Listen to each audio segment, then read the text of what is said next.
So guys फिर से आप सभी का स्वागत है हमारे YouTube चैनल पर। आज मैं आपको जो कराने वाला हूँ वो कराने वाला हूँ क्वेश्चन नंबर 17, 18, 19 एंड 20, क्योंकि अब लास्ट के 4 क्वेश्चन आपके बचे हैं और वो चारों के चारों क्वेश्चन आज की क्लास में मैं आपको कवर कराने वाला हूँ। तो चलो बिना टाइम वेस्ट करे शुरू करते हैं अपने क्वेश्चन को। तो क्वेश्चन आपसे क्या कह रहा है, find the vector and the Cartesian equation of a line passing through the point this and this. यानी कि आपकी एक लाइन है, क्या दोस्त, आपकी एक लाइन है जो कि किस पॉइंट से पास हो रही है -2, 0 और 3 से, और 3, 5 और -2 से। यानी कि आपकी जो लाइन है वो 2 पॉइंट से पास हो रही है। तो आपको जो है बेटा वेक्टर इक्वेशन और कार्टेशियन इक्वेशन इस लाइन की बनानी है। तो मेरी बात को ध्यान से सुनो। आपकी जो वेक्टर इक्वेशन होती है, क्या बेटा, आपकी जो वेक्टर इक्वेशन होती है वो क्या होती है, इधर देखो। वेक्टर इक्वेशन होती है r vector is equal to a vector plus lambda b vector. ठीक है, ये तो होती है बेटा आपकी वेक्टर इक्वेशन। बात करते हैं कार्टेशियन इक्वेशन की। आपकी जो कार्टेशियन इक्वेशन होती है वो क्या होती है, इधर देखो। आपकी जो कार्टेशियन इक्वेशन होती है, कार्टेशियन इक्वेशन होती है वो होती है x minus x one upon में a is equal to y minus y one upon में b is equal to z minus z one upon में सी। तो ये होती है बेटा आपकी कार्टेशियन इक्वेशन, ये होती है आपकी वेक्टर इक्वेशन। अब सुनो, वेक्टर इक्वेशन बनाने के लिए मुझको क्या बेटा, ए वेक्टर और बी वेक्टर चाहिए होगा।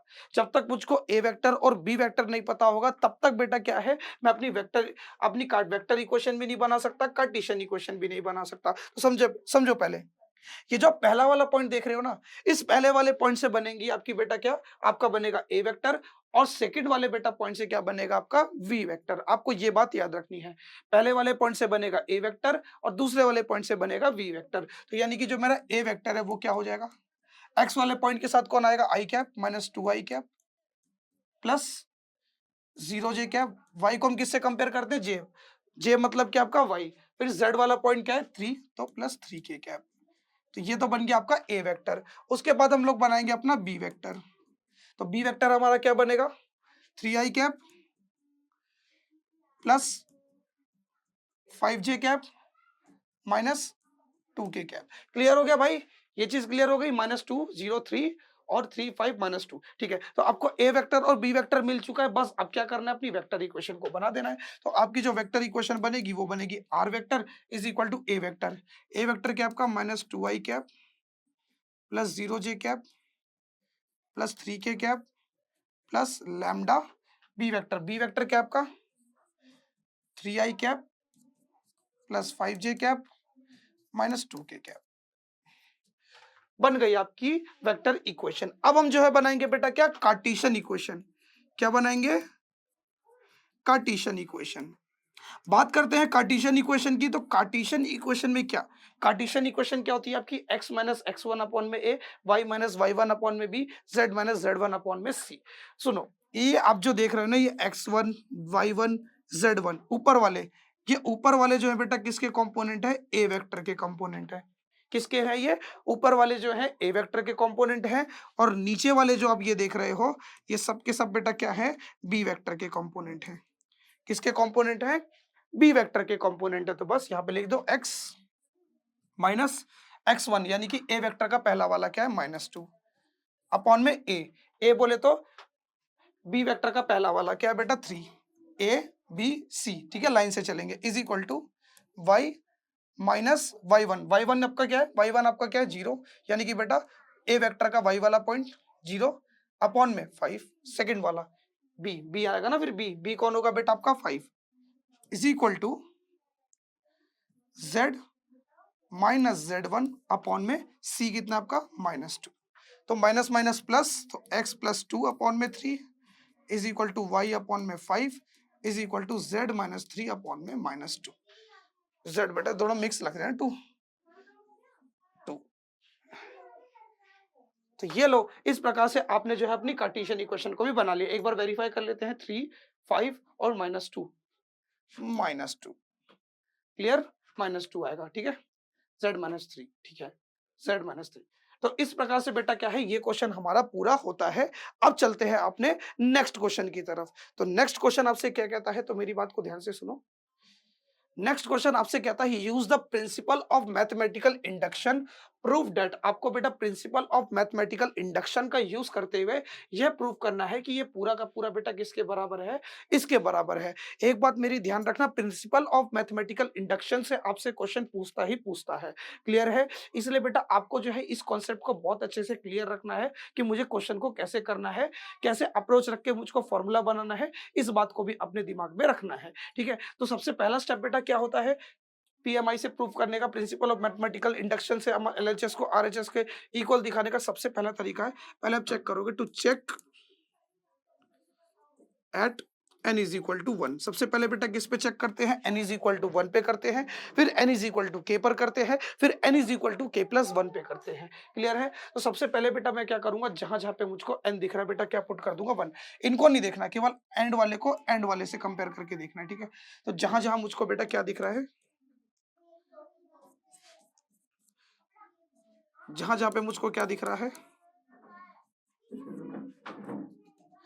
n दिख रहा है बेटा, वहां पे क्या पुट कर दूंगा, 1 पुट कर दूंगा। ठीक है, अब देखो क्या मेरा एलएचएस जो है आरएचएस के बराबर आएगा 1, 1 प्लस 1 2, 2 1 जा 2, 1 प्लस 1 2। यस, यहाँ पे क्या बेटा आपका एलएचएस जो है आरएचएस के बराबर है, तो मतलब कि आपका n इज इक्वल टू 1 पर बेटा क्या है, ये जो स्टेटमेंट है क्या है, ट्रू है। तो आप बोलोगे p ऑफ 1, आपने 1 पुट करा ना, तो क्या लिखोगे, p of 1, p of 1 is true, p of 1 is true for n is equal to 1। n is equal to 1 पे मेरा क्या होगा, p ऑफ 1 जो है वो ट्रू होगा। क्लियर है? इतना समझ में आ गया। अब हम लोग चेक करेंगे p is equal n is equal to k पर। अब बेटा कहां पर चेक करेंगे, टू चेक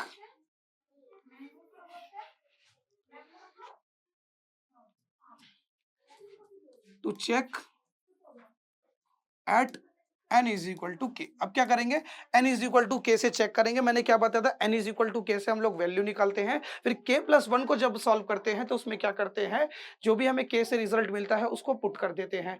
नहीं समझ में आया तो देख लो मैं कैसे कर रहा हूं। हर क्वेश्चन में यही अप्रोच लगती है बेटा, तो आपको जो है इस बात को ध्यान रखना है कि k से हम लोग वैल्यू निकालते हैं, फिर उसको सब्सटीट्यूट कर देते हैं, यानी कि पुट कर देते हैं k प्लस 1 के फॉर्मेट में। ठीक है, अभी समझ में नहीं आएगा, लेकिन जब मैं कराऊंगा तो आपको अच्छे से समझ में आ जाएगा। अब इस प्रकार से बेटा क्या है, जब मैं n की जगह पे k रखूंगा तो मुझको जो रिजल्ट मिलेगा वो क्या मिलेगा, 1 2 प्लस 1 अपॉन में 2 3, करते करते करते 1 is equal to k plus 1 is equal to k upon में k प्लस 1। इसको आप लोग नाम दे दोगे इक्वेशन नंबर 1, क्योंकि आगे हम लोग क्या करने वाले हैं, इसी को यूज करने वाले हैं।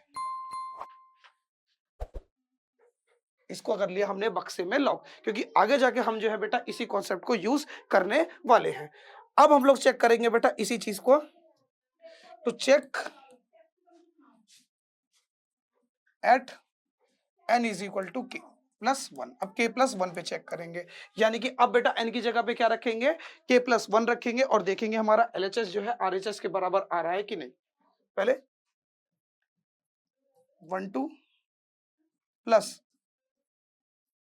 2 3, करते करते कहां तक आना है, 1 अपॉन में n की जगह पर आ जाएगा आपका k प्लस 1, अपॉन में इस n की जगह पर आएगा k प्लस 1, फिर प्लस 1। क्लियर हो गया, इस n की जगह पर आया k प्लस 1, फिर आया प्लस 1 इज इक्वल टू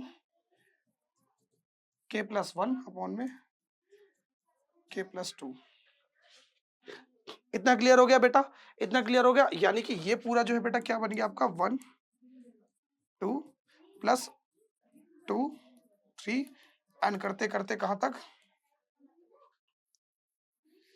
तक आया, 1 अपॉन में k plus 1 k plus 2 is equal to k plus 1 k plus 2।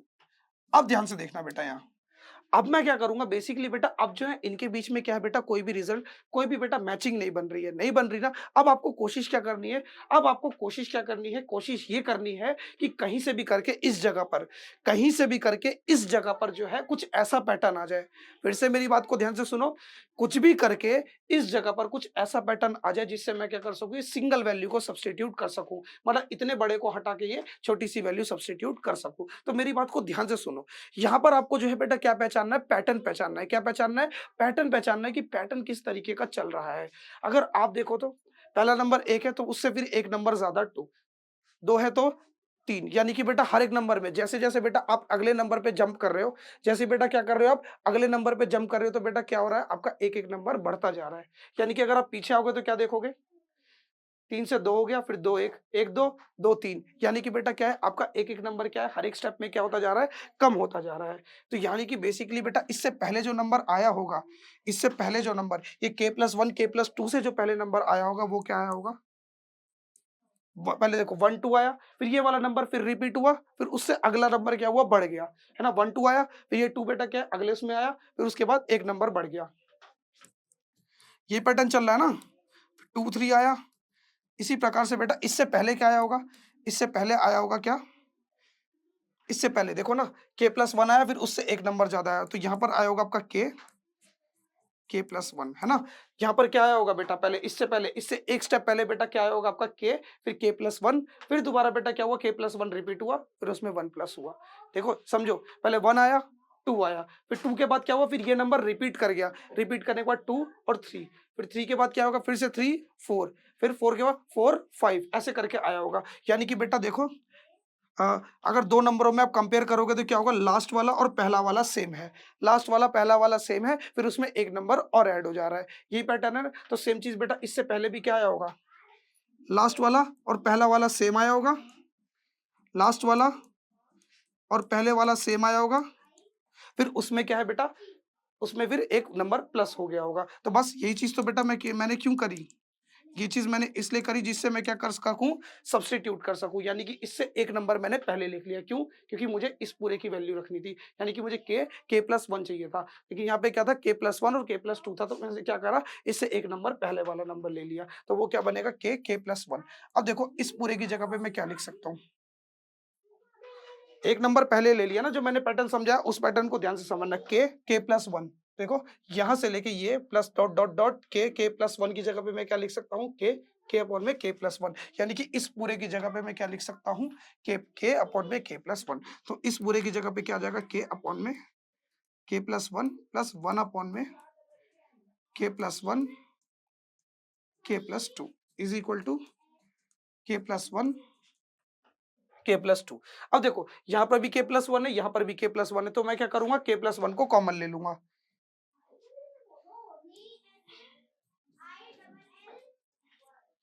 क्या करा मैंने, यहाँ से k+1 को क्या कर लिया, कॉमन ले लिया, और जब मैंने यहाँ से k+1 को कॉमन लिया तो यहाँ क्या बचेगा, k1 अपॉन में k+2।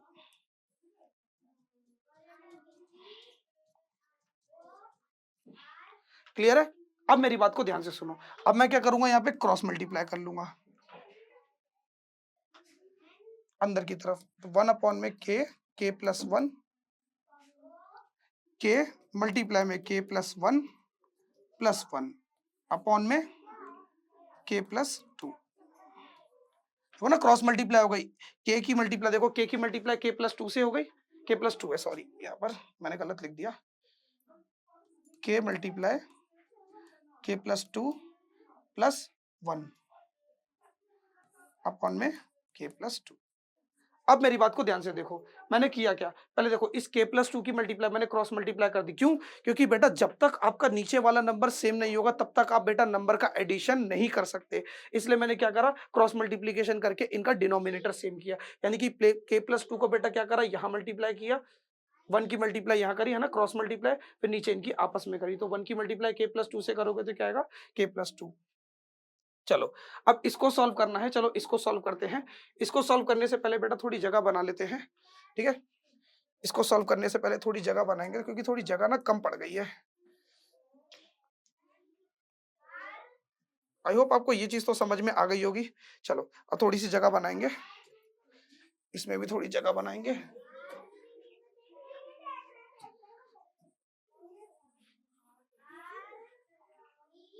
हाँ, थोड़ी जगह बना लेते हैं, थोड़ा सा कंटेंट को साइड करके यहाँ लिख लेते हैं। हाँ, अब बन गई थोड़ी जगह। अब देखो, अब सॉल्व करते हैं। इधर आओ, 1 में k+1 को मैंने कॉमन निकाला था। k की मल्टीप्लाई k से करोगे तो बेटा क्या आएगा, k स्क्वायर। k की मल्टीप्लाई 2 से करोगे तो 2k, ठीक है, +1 अपॉन में k+2, क्या आएगा, k+2। अब यहाँ देखो, ध्यान से देखो ना भाई, k की मल्टीप्लाई k से कर दी तो k स्क्वायर, फिर k की मल्टीप्लाई 2 से करी तो 2k, फिर +1 जो बचा वो लिख दिया। अब देखो ये पूरा का पूरा क्या लग रहा है, k स्क्वायर प्लस 2k+1, यानी कि बेटा ये क्या है, k+1 का होल स्क्वायर। अगर आप k+1 का होल स्क्वायर करते हो तो आपको क्या मिलता है, k square plus 2k multiply 1 2ab plus b square, ये ना, a प्लस बी का whole square, a square plus 2ab plus b square, यानी कि ये बच जाएगा k square plus 2k plus 1 का स्क्वायर करोगे तो क्या मिलेगा, 1 मिलेगा। यानी कि k square plus 2k plus 1 को मैं लिख सकता हूँ k+1 का होल स्क्वायर। अरे क्यों क्यों लिखा, मैंने इसलिए लिखा बेटा क्योंकि देखो आपको लाना क्या है, ऊपर लाना है आपको k+1 और नीचे लाना है k+2। आपको स्क्वायर में नहीं चाहिए कोई भी चीज, कोई भी चीज आपको k की जो k जो चाहिए बेटा वो स्क्वायर में नहीं चाहिए। कोई यहाँ भी देखो, यहाँ पर कोई भी चीज आपको स्क्वायर में दिख रही है, नहीं दिख रही ना, इसलिए बेटा क्या करना पड़ेगा, इसको सिंप्लीफाई करना पड़ेगा। तो मैंने क्या देखा कि k स्क्वायर प्लस 2k+1 जो है बेटा किसके बराबर है, k+1 के होल स्क्वायर के बराबर है। तो इस पूरे को मैं क्या लिख दूंगा, k+1 का होल स्क्वायर अपॉन में k+2। अब एक k+1 से एक k+1 कट जाएगा, यानी कि किसी भी नंबर के स्क्वायर होने का क्या मतलब है कि उस नंबर को 2 बार लिख के मल्टीप्लाई कर दो। तो यानी कि बेटा यहाँ पर कितनी k+1 है, यहाँ पे 2 k+1 थे, तो एक k+1 से एक k+1 कट गया, जो कि मुझको आंसर क्या मिला, k+1 अपॉन में k+2। ये मुझको फाइनल आंसर मिला, जो कि किसके बराबर आ गया, आपके RHS के बराबर आ गया। तो आप बोलोगे हेंस, अब लिखना क्या है, hence P of k+1 is true for every value of n। हर एक n की वैल्यू के लिए बेटा क्या है, आपका जो बेटा ये k+1 है ये भी क्या हो गया, ट्रू हो गया।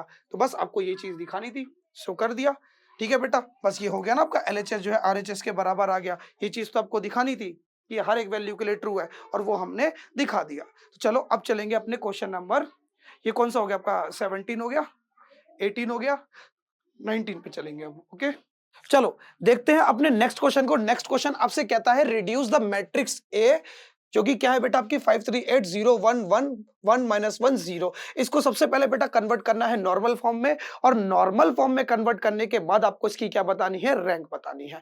तो समझो बेटा नॉर्मल फॉर्म होती क्या है, नॉर्मल फॉर्म कुछ नहीं है बेटा, क्या होती है कि डायगोनल एलिमेंट्स के नीचे और सामने वाले एलिमेंट जो है क्या होने चाहिए, 0 होने चाहिए। जैसे बेटा अगर मैं इस डायगोनल एलिमेंट की बात करूं, यहाँ भी 0 हो जाता है बेटा, नॉर्मल फॉर्म में यहाँ भी 0 हो जाता है, ठीक है। सामने जैसे ये मेरा डायगोनल एलिमेंट है, ये देखो ना 1 1 2 2 3 3, ये होते हैं मेरा डायगोनल एलिमेंट्स। डायगोनल एलिमेंट्स के सामने और नीचे वाले एलिमेंट्स 0 होने चाहिए। ऐसे बेटा इस डायगोनल एलिमेंट के देखो, अगल बगल बाजू वाले सभी एलिमेंट 0 होने चाहिए, सामने और नीचे वाला एलिमेंट 0 होना चाहिए। और अगर भाई ये डायगोनल एलिमेंट 0 हो जाए तो कोई फर्क नहीं पड़ेगा, 1 रहेगा तब भी कोई दिक्कत नहीं, क्योंकि सामने वाले तो सब 0 बन ही गए हैं। 1 रहे 0 रहे इससे कोई फर्क नहीं पड़ता। चलो इस क्वेश्चन को सबसे पहले बेटा हम लोग सॉल्व करेंगे।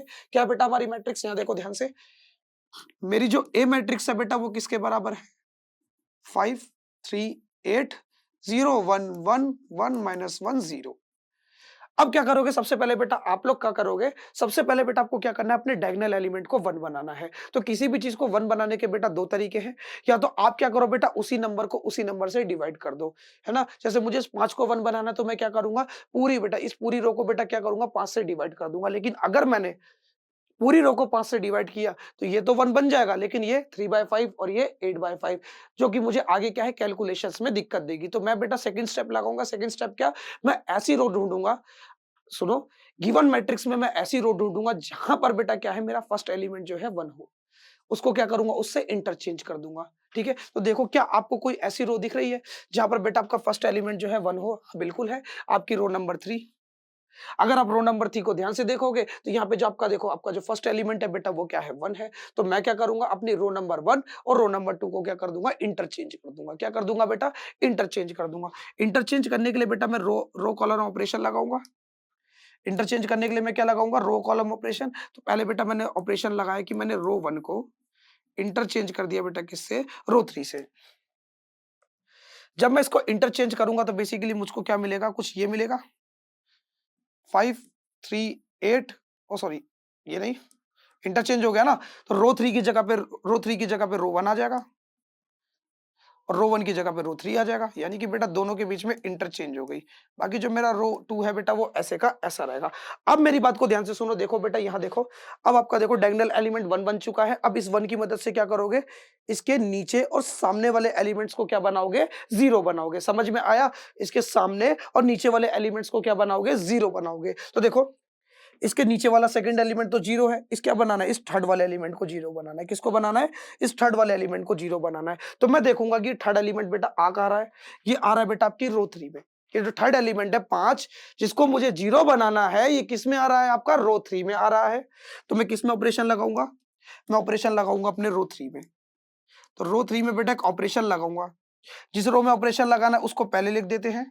फिर बेटा क्या करेंगे सुनो बहुत सिंपल सी चीज करेंगे। क्या किसकी मदद से 0 बनाना है इस 1 की मदद से 0 बनाना है। ठीक है डायगोनल एलिमेंट्स की मदद से हमेशा बेटा अपने एलिमेंट्स को क्या बनाते जाना है 0 बनाते जाना है।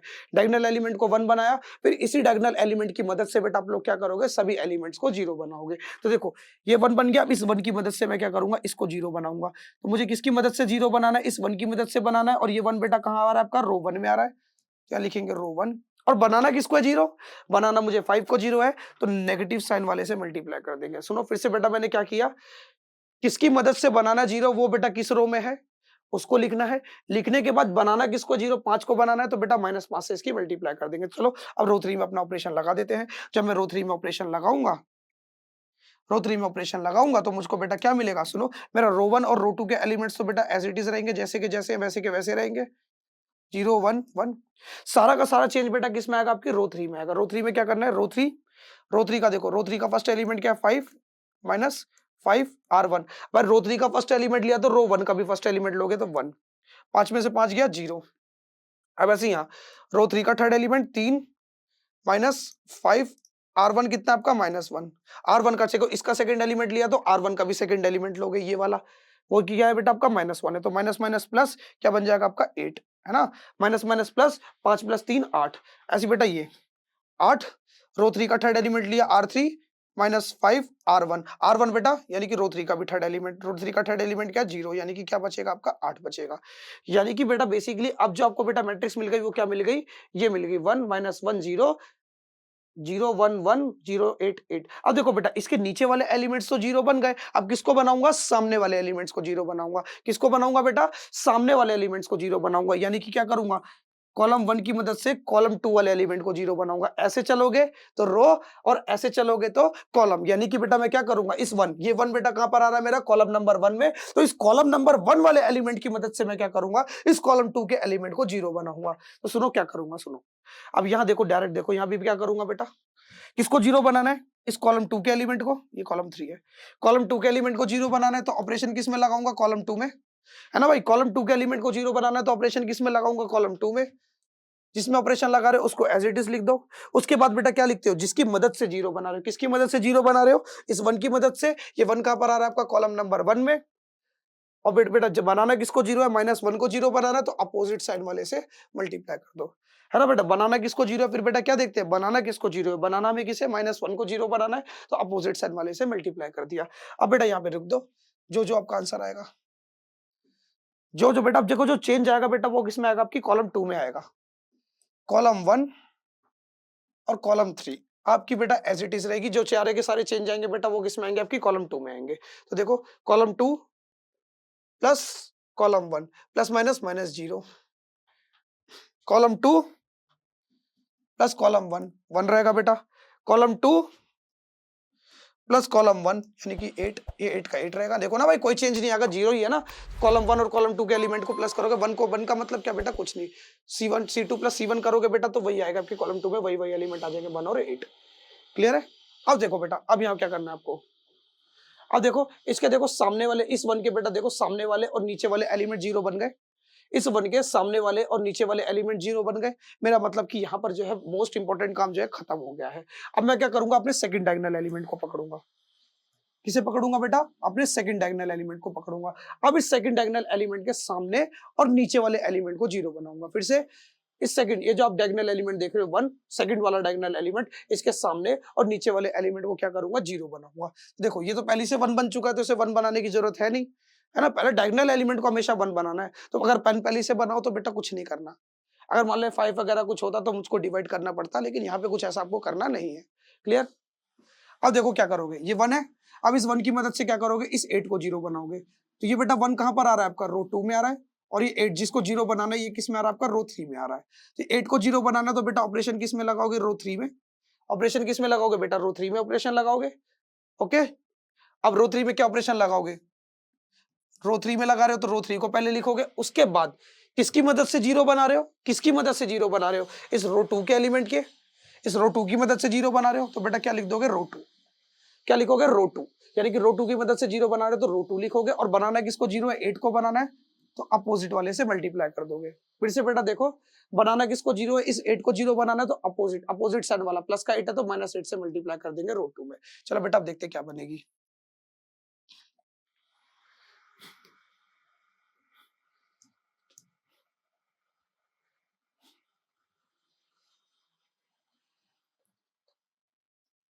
1 0 0 0 1 1। अब बेटा मेरी बात को ध्यान से सुनो, जो भी चेंज आएगा बेटा किस में आएगा, आपकी रो 3 में आएगा। तो रो 3 -8 R2 कितना आपका, जीरो, तो बेटा ये पूरा का पूरा जीरो रहेगा। अब देखो बेटा यहां पर करो, रो 3 -8 R2 कितना बेटा आपका 1, 8 में से 8 गया जीरो। अब बेटा यहां जाओ, रो 3 -8 R1 कितना आपका 1, तो 8 में से 8 गया बेटा जीरो, तो ये भी बेटा क्या बन गया आपका जीरो।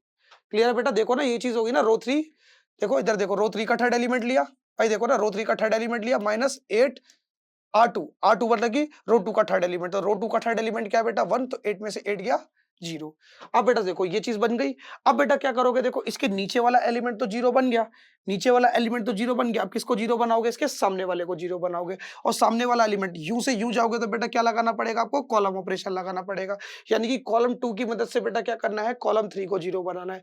तो बनाना किसको जीरो बेटा, इस वन को। ये वन बेटा कहां पर आ रहा है आपका, कॉलम 3 में। तो कॉलम 3 में एक ऑपरेशन परफॉर्म करोगे। क्या ऑपरेशन लगाओगे, तो सुनो, कॉलम 3 में आपको एक ऑपरेशन लगाना पड़ेगा, क्या, कॉलम 3 माइनस कॉलम 1, है ना बेटा। कॉलम 3 को कॉलम 1 से, कॉलम 2 से सॉरी, किसकी मदद से जीरो बनाओगे, इस 1 की मदद से जीरो बनाओगे ना भाई। इसके ऊपर और नीचे एलिमेंट को जीरो बना रहे हो तो इसकी मदद से जीरो बनाओगे। तो यानी कि इस 1 की मदद से आपको इसको जीरो बनाना है। और ये 1 बेटा कहां पर आ रहा है आपका, कॉलम 2 में आ रहा है। तो बेटा क्या करोगे, कॉलम 3 को कॉलम 2 से माइनस कर दोगे। देखो ना, जीरो में से जीरो गया जीरो आएगा, जीरो में से जीरो गया जीरो आएगा, 1 में से जीरो गया जीरो आएगा। यानी कि बेटा कॉलम 3 को कॉलम 2 से माइनस कर दोगे। तो बेटा चलो ऑपरेशन लगाओ, 1 0 0 0 1 0। अब बेटा जो भी चेंज आएगा बेटा वो किस में आएगा, वो आपकी कॉलम 3 में आएगा। कॉलम 3 को कॉलम 2 के, देखो दोनों के फर्स्ट एलिमेंट को माइनस करो। जीरो में से जीरो गया जीरो, 1 में से 1 गया जीरो, जीरो में से जीरो गया जीरो। लो बेटा देखो आपके डायगोनल एलिमेंट के सामने और नीचे वाले सभी एलिमेंट्स बेटा जीरो बन चुके हैं। Diagonal element, second diagonal element, इसके देखो सामने और नीचे वाले एलिमेंट जीरो बन चुके हैं। तो ये देखो पूरी तरीके से आपका नॉर्मल फॉर्म में आ चुका है। अब नॉर्मल फॉर्म में लाने के बाद मुझे क्या बतानी है, इस मैट्रिक्स की रैंक बतानी है। तो देखो रैंक कैसे बताएंगे, तो मेरी बात को ध्यान से सुनो। रैंक का मतलब होता है number of non zero rows, कि number of non zero rows बेटा कितनी है। यानी कि बेटा नॉन जीरो रो का ये मतलब है कि नॉन जीरो रो आपकी ऐसी रो होती है जहां पर बेटा कुछ ना कुछ एलिमेंट आपको दिए होते हैं, सभी एलिमेंट जीरो नहीं होते। अगर बेटा कोई जीरो रो है तो जीरो रो का ये मतलब है कि सारे एलिमेंट जीरो हैं। और अगर एक एलिमेंट कोई बेटा अगर आपका नॉन जीरो है तो वो क्या कहलाएगी बेटा, नॉन जीरो रो कहलाएगी। तो देखो इसमें भी देखो एक एलिमेंट आपका 1 है तो एक नॉन जीरो रो ये हो गई, और दूसरी रो जीरो रो हो गई ये। देखो ये बेटा आपकी जीरो रो हो गई क्योंकि बेटा सारे एलिमेंट्स आपके जीरो हैं, तो ये क्या बन गई आपकी जीरो रो। लेकिन अगर आप इन दोनों को देखोगे तो इनमें देखो एक एलिमेंट देखो दिया हुआ है, एक एलिमेंट जीरो नहीं है, तो बेटा हमारी नॉन जीरो रो कितनी हो गई, 2। तो नंबर ऑफ नॉन जीरो रो बेटा किसके बराबर है, 2 के बराबर है। तो रैंक बेटा किसके बराबर हो जाएगी? 2 के बराबर हो जाएगी और इस प्रकार से आपका ये क्वेश्चन सॉल्व हो गया। आई होप ये क्वेश्चन भी आपको अच्छे से समझ में आया होगा। चलो अब देखते हैं अपने नेक्स्ट क्वेश्चन को। चलो दोस्त अब देखते हैं अपने लास्ट क्वेश्चन को। लास्ट क्वेश्चन हमसे क्या कह रहा है? A person want to invest at most 12,000 in option a. यानी कि ऑप्शन ए में जो पहला पर्सन है बेटा, वो जो पर्सन है बेटा वो कितना ज्यादा से ज्यादा 12,000 रुपए को इन्वेस्ट करता है किसमें बेटा? Option number a plus option number b में। He must invest at least 2,000 in option A and at least 4,000 14,000 नहीं है बेटा 4,000 है। आपके क्वेश्चन पेपर में गलती है, वैसे एक्चुअल क्वेश्चन में ये 4,000 है। And at least 4,000 in option b. और यानी कि बेटा क्या है? ऑप्शन ए में कम से कम वो 2,000 रुपए इन्वेस्ट करता है और ऑप्शन बी में कम से कम, एटलीस्ट का मतलब होता है कम से कम, यानी कि बेटा ऑप्शन बी में कम से कम बेटा कितना? 4,000 रुपए इन्वेस्ट करता है। If option A gives the return of 8%, यानी कि जो ऑप्शन ए है उसमें आपको कितना रिटर्न मिलता है? 8% का रिटर्न मिलता है। 8% बेटा किसका? जितना मनी आपने क्या करा है बेटा? ऑप्शन ए में इन्वेस्ट किया है। जितना मनी आपने ऑप्शन ए में इन्वेस्ट किया है उसका 8% रिटर्न आपको क्या है बेटा? उसका 8% आपको क्या मिला? रिटर्न मिला। इसी प्रकार से बेटा क्या मिला? ऑप्शन बी में मिला। ऑप्शन बी में बेटा कितना रिटर्न मिला? ऑप्शन बी में आपको मिला 10% का रिटर्न। ठीक है, उसके बाद आपको क्या बताना है? How much investment should be done. मैं कितनी इन्वेस्टमेंट करूं, उन दोनों बॉन्ड में कितनी इन्वेस्टमेंट करूं जिससे मेरा क्या हो, जो मेरा रिटर्न है वो मैक्सिमाइज हो जाए, यानी कि मुझे मैक्सिमम रिटर्न मिले। मैं कितना कितना इन दोनों बॉन्ड में पैसा इन्वेस्ट करूं जिससे बेटा क्या हो, मुझे मैक्सिमम रिटर्न मिले। क्या मिले? मैक्सिमम रिटर्न मिले। ठीक है, तो उसके लिए हम लोग यूज करेंगे बेटा लीनियर प्रोग्रामिंग का कॉन्सेप्ट। तो लीनियर प्रोग्रामिंग के कॉन्सेप्ट को यूज करने से पहले आपको समझना पड़ेगा यहाँ पर 2 वर्ड के बारे में। एक वर्ड है बेटा एटमोस्ट और एक वर्ड है एटलीस्ट। एटमोस्ट का मतलब होता है ज्यादा से ज्यादा। एटमोस्ट का मतलब क्या होता है बेटा? ज्यादा से ज्यादा। एटलीस्ट का मतलब होता है कम से कम। अब समझो ये ज्यादा से ज्यादा वर्ड और एटमॉस का क्या मतलब है। देखो जैसे मैं बोलता हूं, मैंने क्या बोला? मैंने बोला देखो भाई मैं एक कैब ड्राइवर हूं। क्यों बेटा? मैं एक कैब ड्राइवर हूं और एक कैब ड्राइवर क्या बोलता है कि देखो भाई मेरी कैब में जो साइज है लोगों का वो कितना है? 4 लोगों का साइज है। मैं ज्यादा से ज्यादा 4 लोगों को बैठा सकता हूं, उससे ज्यादा नहीं। यानी कि मैंने क्या बोला कि मैं अपनी कैब में जो है 4,000 लोगों को बैठा सकता हूं। 4,000 कह रहा हूँ, सॉरी मेरे मुंह से निकल गया। मैं ज्यादा से ज्यादा अपनी कैब में 4 लोगों को बैठा सकता हूँ, 4 से ज्यादा नहीं बैठा सकता। इसका ये मतलब है 4 या 4 से कम। 4 से ज्यादा हुआ तो नहीं चलेगा, 4 से ज्यादा हुआ तो नहीं चलेगा। एटमॉस्ट में ज्यादा वाली चीज नहीं आएगी, कम वाली और वो वैल्यू आती है। यानी कि अगर मैं बोल रहा हूं, मैंने क्या बोला? एटमोस्ट 12,000, इसका ये मतलब है कि ज्यादा से ज्यादा 12,000 रुपए, 12,000 या 12,000 से कम रुपीस। क्लियर है? इतना कॉन्सेप्ट क्लियर है? चलो अब आगे अपनी स्टेटमेंट को पढ़ते हैं। स्टेटमेंट को आगे पढ़ते हुए देखते हैं अपने क्वेश्चंस को। अपने स्टेटमेंट के आगे वाले क्वेश्चंस को देखेंगे। अब क्या करना है इसमें, यहां देखो। ठीक है, ओके। अब यहाँ देखो, यहाँ पर एक विचित्र सी बात है। पता विचित्र बात क्या है? आपको ये चीज नहीं मालूम है कि आपको ऑप्शन ए में आपने कितना मनी इन्वेस्ट किया और ऑप्शन बी में कितना मनी इन्वेस्ट किया। आपको यहाँ पर ये चीज मालूम नहीं है। उसने ये चीज आपको बोल दिया कि आपने ज्यादा से ज्यादा दोनों में मिला के 12,000 रुपए इन्वेस्ट करने हैं। ठीक है, और जब भी आपको मैथ्स में किसी चीज के बारे में नहीं पता होता तो आप उसको क्या मान लेते हो? एक्स और वाई। तो मैंने मान लिया कि उसने ऑप्शन ए में कितना मनी इन्वेस्ट किया? ऑप्शन ए में money invest in option A, money invest in option ए जो है वो कितना है? एक्स रुपीज है। और ऑप्शन बी में जो मनी इन्वेस्ट हुआ वो कितना हुआ? वाई रुपीज हुआ। कितना हुआ? वाई रुपीज हुआ।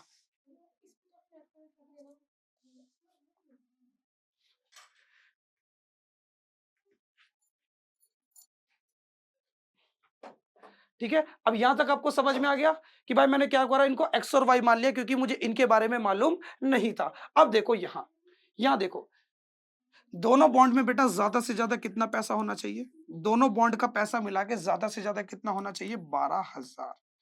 12,000 या 12,000 से कम।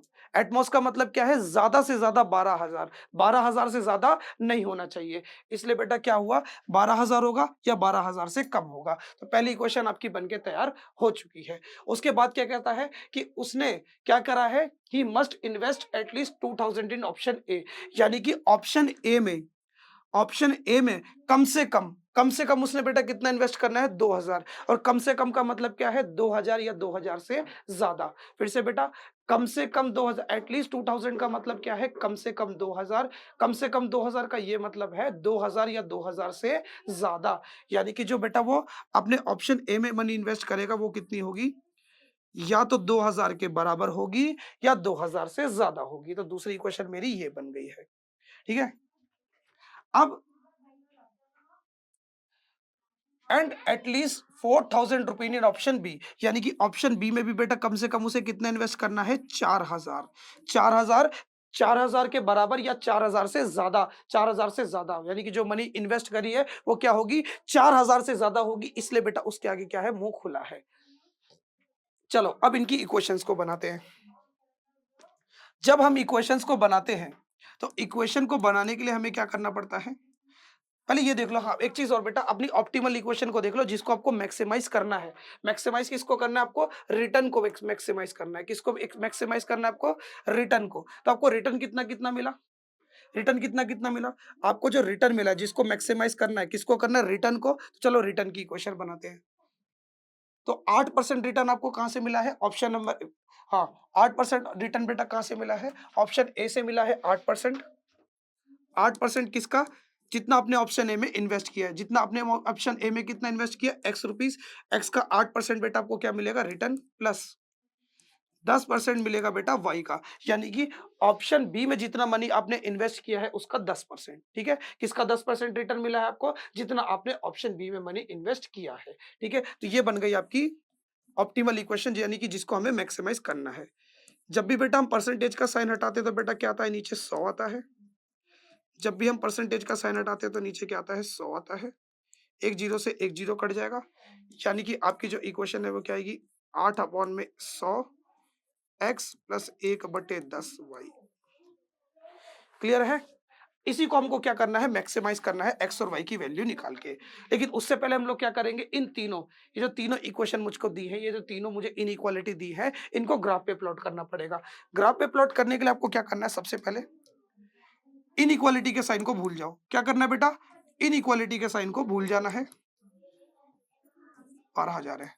इनइक्वालिटी के साइन को भूल के आपको क्या करना है, अपनी इक्वेशन को बनाना है। अब देखो, इक्वेशन को बनाने के बाद बेटा क्या करना है, उसका ग्राफ प्लॉट करना है। ग्राफ प्लॉट करने का सबसे आसान तरीका पता है क्या है, ग्राफ प्लॉट करने का सबसे आसान तरीका, सबसे पहले x को 0 लो, y की वैल्यू निकालो, फिर y को 0 रख के x की वैल्यू निकालो, खत्म। एक लीनियर ग्राफ बनाने का यही यही कॉन्सेप्ट है। एक बार x को 0 लेना है, y की वैल्यू निकालना है, फिर y को 0 लेके x की वैल्यू निकालना है। तो अगर मैं x की जगह पे 0 रख दूं तो ये पूरा का पूरा 0 हो जाएगा। तो मेरा y किसके बराबर हो जाएगा, 12,000 के। किसके बराबर हो जाएगा, 12,000 के। और अगर मैं y की जगह पे 0 रखूं तो ये पूरा का पूरा 0 बन जाएगा। तो मेरा x किसके बराबर हो जाएगा, 12,000 के। क्लियर है। अब चलो, अब अगर मुझे इसी का इक्वेशन बनाना है, क्या करना है, x plus y is equal to 12,000 का इक्वेशन बनाना। तो कैसे बनेगा, तो इधर देखो, जब x की वैल्यू 0 है, यानी कि ये x की वैल्यू 0 है, तो y की वैल्यू कितनी है, 12,000, यानी कि ये वाला पॉइंट। x की वैल्यू 0, पहले x की वैल्यू को लिखते हैं, तो y की वैल्यू कितनी है, 12,000। तो 12,000 को मैं क्या लिख रहा हूँ, 12 के लिख रहा हूँ, शॉर्ट फॉर्म में समझ जाना। ठीक है, अब जब x की वैल्यू 12 के है, यानी कि x की वैल्यू 12 है, तो y हमारा क्या है, 0। ये हमारी x एक्सिस होती है, ये हमारी y एक्सिस होती है, ये वाली। तो जब x की वैल्यू 12 है, जब x की वैल्यू 12 है तो हमारा y क्या है, 0 है। तो यानी कि ये वाला पॉइंट। क्लियर है, 0। x, जब x की वैल्यू 12,000 हो गई तो y की वैल्यू कितनी है, 0 है। तो यानी कि ये वाला पॉइंट। तो ये जो इक्वेशन है बेटा, ये किसकी बन गई, x plus y is equal to 12,000। ठीक है, अब चलो, अब नेक्स्ट वाली बनाएंगे। अब एक और इक्वेशन का ये इनइक्वालिटी के साइन को भूल जाओ, अलग कलर से बनाते हैं जिससे आपको ना चीजें भी समझ में आती रहे। x is equal to 2,000। क्या करेंगे, अब बेटा इस इनइक्वालिटी वाले साइन को भूल जाएंगे, इक्वल वाले साइन को लेंगे। x is equal to 2,000। x की वैल्यू 2,000 कहां पर है, x की वैल्यू 2,000 है बेटा यहाँ पर, ये रही। x की वैल्यू 2000 कहां पर है, x की वैल्यू 2000 यहां पर है, x की वैल्यू 2000, x एक्सिस की वैल्यू 2000 जो कि यहां पर है। अब देखो इस पॉइंट से जब बेटा ग्राफ बनेगा, इस पॉइंट से बेटा ऐसे तो आप लाइन बना नहीं सकते वरना वो एक्सिस के ऊपर आ जाएगी, तो इस पॉइंट से बेटा जो आपकी लाइन बनेगी वो कुछ ऐसे करके बनेगी, वो कुछ ऐसे बनेगी। कैसी बनेगी, कुछ इस प्रकार से बनेगी। ये और ये लाइन किसकी है बेटा, इस लाइन को नाम दे देंगे x is equal to 2000। Clear है। अब बेटा अब थर्ड इक्वेशन को बनाएंगे।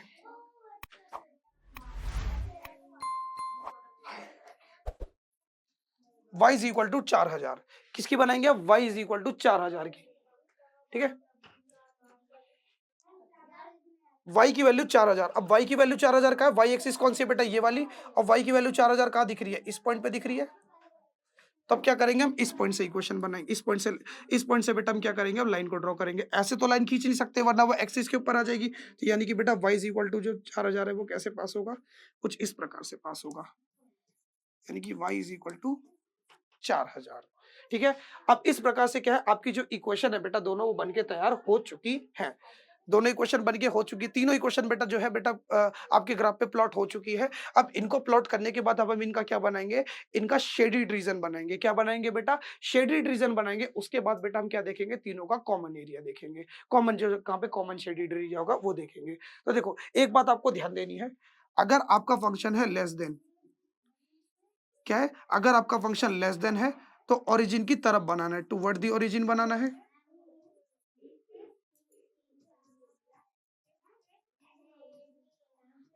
ओरिजिन की तरफ ग्राफ बनाना है। और अगर आपका फंक्शन मोर देन है, फंक्शन मोर देन है तो बेटा अवे ओरिजिन बनाना है, अपना शेडेड रीजन कहाँ बनाना है, ओरिजिन से दूर बनाना है। चलो पहले बात करते हैं बेटा इसकी, x plus y is equal to 12,000 की, इसकी बात करते हैं।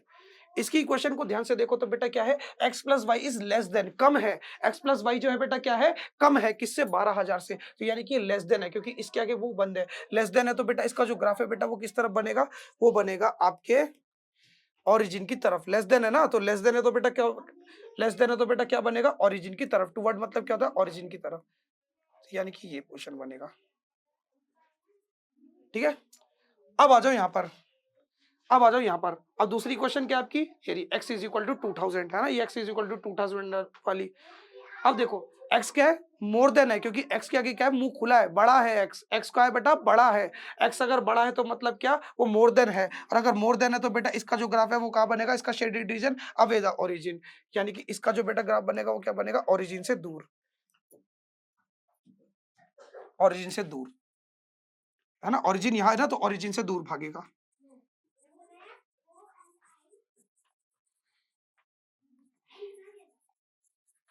ठीक है, अब यहां देखो y is greater than equal to 4000, यानी कि अब y क्या है बेटा, y मोर देन है, y के आगे मुंह खुला है तो y बड़ा है, मोर देन है, और जब डेटा चीजें मोर देन होती तो क्या होगा, और जिनसे दूर जाएगा, यानी कि y इज इक्वल टू 4000 का ये रहा। अब y इज इक्वल टू 4000 अगर ये रहा तो क्या होगा, इसका जो शेडेड पोर्शन होगा वो ओरिजिन की, ये ओरिजिन बोले तो बेटा ये जीरो वाला पॉइंट, ओरिजिन बोले तो जीरो वाला पॉइंट, ओरिजिन की तरफ आएगा कि ओरिजिन से दूर जाएगा, ओरिजिन से दूर जाएगा।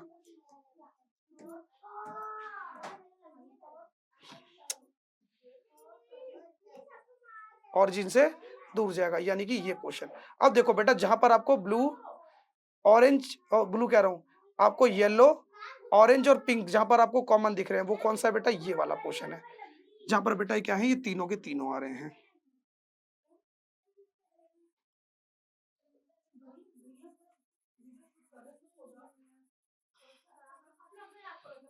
ठीक है, अब जो आपको कॉमन एरिया मिला है वो एरिया जहां पर बेटा तीनों के तीनों आ रहे हैं, अब आपको क्या देखने हैं, उनके कॉर्नर पॉइंट्स देखने हैं। कौन सी शेप मिल रही है, एक ट्रायंगल की शेप मिल रही है। ये जो आपको कॉमन एरिया मिल रहा है वो क्या मिल रहा है, एक ट्रायंगल मिल रहा है। तो आप क्या देखोगे, इस ट्रायंगल के कॉमन पार्ट देखो, इसके इसके कॉर्नर पॉइंट्स देखोगे। क्या देखोगे बेटा, इसके कॉर्नर पॉइंट्स, यानी कि कोने कोने वाले पॉइंट देखो। तो एक कोना ये मिल रहा है, एक कोना ये मिल रहा है, एक कोना ये मिल रहा है। तो इस कोने के कोऑर्डिनेट्स क्या है, तो देखो ये वाला कोना देखो, ये कोना ये x में कितना है, 2000, यानी कि आपका 2k, कॉमा y में कितना है, y में 10,000 यानी कि 10k। क्लियर है। अब बात करते हैं इस वाले पॉइंट की। तो ये वाला पॉइंट क्या है बेटा, x में कितना है, x में 2000 है यानी कि 2k, y में कितना है, 2000 से 4000 है, यानी कि 4K। क्लियर है? अब ऐसे बेटा इस वाले पॉइंट को देखेंगे ये। अब ये x में कितना है? x में बेटा ये कितना है? x में देखो ये कितना, x में 8K है। और y में कितना है? y में देखो, y में इसकी लेंथ देखो, y में कितना है? ये पॉइंट, ये पॉइंट, ये देखो, ये y में कितना है? 4000, यानी कि 4K। तो इस प्रकार से मैंने क्या करा, इनके कॉर्नर पॉइंट्स को भी फाइंड कर लिया। अब चलो, अब इसको मैक्सिमाइज करते हैं। मैक्सिमाइज किसको करना है? ये रही आपकी बेटा ऑप्टिमल इक्वेशन, इसको मैक्सिमाइज करना है। उससे पहले बेटा हम लोग क्या करेंगे, सिलेक्ट करके थोड़ा सा जगह बनाएंगे।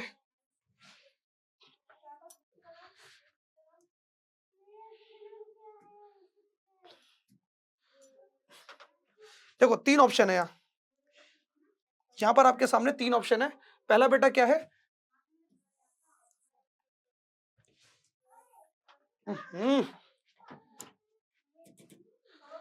पहला ऑप्शन देखो, पहला ऑप्शन क्या है आपके पास? पहला ऑप्शन है आपके पास 2K 10K, यानी कि 2000, 1 10 100 1000 10,000 10,000। दूसरा ऑप्शन है आपके पास बेटा क्या, 2000, x की वैल्यू 2000 तो y की वैल्यू 4000। अब देखेंगे ना किस पे मैक्सिमम आ रहा है, फिर यहां कैलकुलेशन करेंगे। फिर 8000, 4000। चलो अब बेटा क्या करते हैं, यहाँ पे कैलकुलेशन शुरू करते हैं अपनी z की, यानी कि अपने रिटर्न की। रिटर्न 8 की जगह पे 8 अपॉन में 100 मल्टीप्लाई x की जगह पे क्या रखेंगे, 2000 प्लस 1/10, y की जगह पे क्या आएगा, 10,000। ये समझ लो भाई, देखो मैंने इक्वेशन में वैल्यू पुट करी है, 8 अपॉन में 100 मल्टीप्लाई x की वैल्यू क्या है 2000 प्लस 1/10, उसके बाद y की जगह पे 10,000। चलो अब बेटा देखो, 2 जीरो से 2 जीरो गया, 8 दूनी 16, यानी कि 160 प्लस 1 जीरो से 1 जीरो गया, कितना आया 1000। यानी कि बेटा 1000 में 160 प्लस करोगे तो आएगा 1160। यानी कि यहां से जो मुझे बेटा रिटर्न मिला है वो कितना मिला है, 1160 रुपए। अब यहां जाओ, यहां कैलकुलेशन करो, z इज इक्वल टू 8/100 गुणे x की जगह पे क्या आएगा 2000 प्लस 1/10 4000। ठीक है बेटा, इतना समझ में आ गया ना, y की जगह पे अब 4000 आ जाएगा। 2 जीरो से 2 जीरो गायब किया, 8 दूनी 16, 8 दूनी 16, यानी कि बेटा कितना आएगा आपका 160, है ना। 8 दूनी 16, 1 जीरो लगा दिया, 1 जीरो से 1 जीरो गया, कितना आएगा 400। कितना आएगा बेटा 400, 400 आएगा ना। 1 जीरो से 1 जीरो गया, 1 जीरो से 1 जीरो गया, तो बेटा कितना बचा आपका 400 बचा। 400 प्लस 560, यहाँ पे कितना आ गया 560 आ गया। अब यहाँ पर निकालो, z इज इक्वल टू 8/100 गुणे x। अब x की जगह पे कौन आएगा बेटा 8000 प्लस 1/10 y की जगह पे क्या आएगा आपका 4000।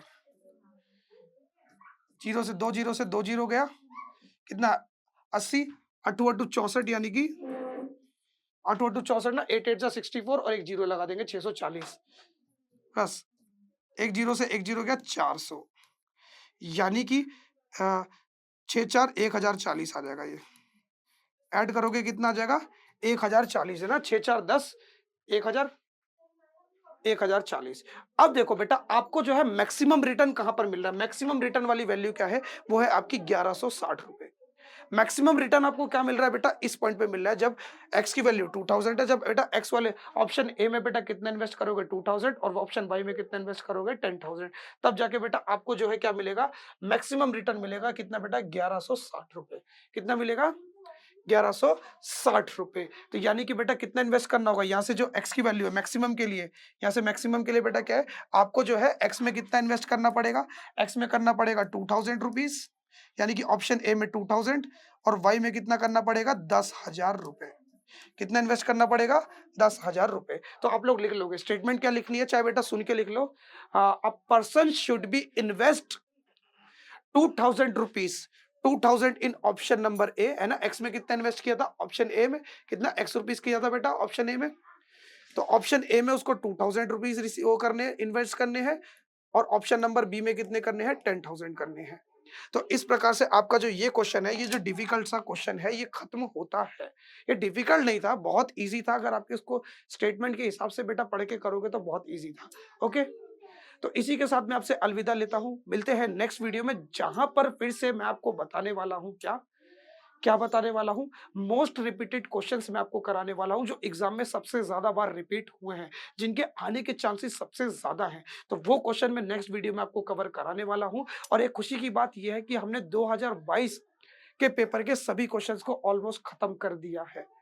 यानी कि हम जो है बेटा अपने 2 पेपर कंप्लीट कर चुके हैं, 2023 का दिसंबर 2023 का और दिसंबर 2022 का। 2 पेपर कंप्लीट हो गए। अब क्या है, हम लोग 2023 का भी पेपर कर 2023 का तो हो गया, 2024 का भी करेंगे, 2021 का भी करेंगे, दिसंबर का और जून का भी मैं सारे पेपर आपको जो है सॉल्व करवाऊँगा। यानी एक ही यूट्यूब चैनल पे आपको क्या होंगे, सारे पीवाईक्यूज़, बीसीए इग्नू के सारे PYQs solve with deep concept के साथ आपको जो है लेक्चर्स मिल जाएँगे। यानी कि एक ही यूट्यूब चैनल आपको कहीं न कहीं सारे लेक्चर भी प्रोवाइड कर रहा है, पीवाईक्यू भी प्रोवाइड कर रहा है विद कॉन्सेप्ट एवरीथिंग।